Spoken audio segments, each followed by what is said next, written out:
శ్రీమాత్రే నమః.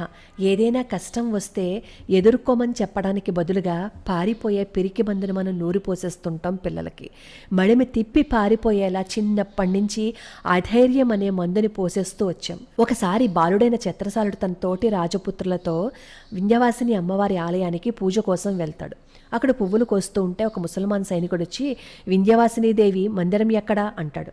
వెంటనే చిత్రసాలుడు అనుమానంతో, నీకెందుకు, నువ్వేవైనా పూజ చేస్తావా అంటే ఆ ముసల్మాను, చిచి మేం పూజ చేస్తామా, ధ్వంసం చేయటానికి వచ్చాం అని చెప్పి అంటే చిత్రసాలుడు అంటాడు, ఒళ్ళు దగ్గర పట్టుకుని మాట్లాడు, మళ్ళీ ఆ మాట అన్నావంటే నీ నాలుక చీరేస్తాను అంటాడు. వెంటనే ఆ ముసల్మాన్ సైనికుడు నవ్వుతూ, మేము ఎవరనుకుంటున్నావు, ఔరంగజేబు సైనికులం, నువ్వేం చేస్తావు అంటాడు. పెద్దేదో ఔరంగజేబు దేవుడిలాగా నువ్వేం చేస్తావు అని అన్నాడు కదా. ఆ మాట పూర్తి కాకముందే అతని రొమ్ములో కత్తి దిగిపోయింది. యుద్ధం మొదలైంది. ఛత్రసాలుడితో పాటు చుట్టూ ఉన్న రాజపుత్రులందరూ ఆ ముసల్మాన్ సైన్యాన్ని తరిమి కొట్టేశారు. అప్పుడు జరిగిందంతా తెలుసుకున్న ఈ ఛత్రసాల్ మహారాజు వాళ్ళ నాన్న ఆ ఛత్రసాల్ మహారాజుని ప్రేమతో హత్తుకున్నాడు.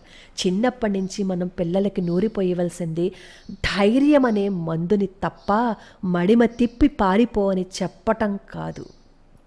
ఈరోజు అలాంటి ఛత్రసాల్ మహారాజు శరీరం వదిలిపెట్టిన రోజు. ఆయన్నొక్కసారి మనం స్మరించుకుందాం.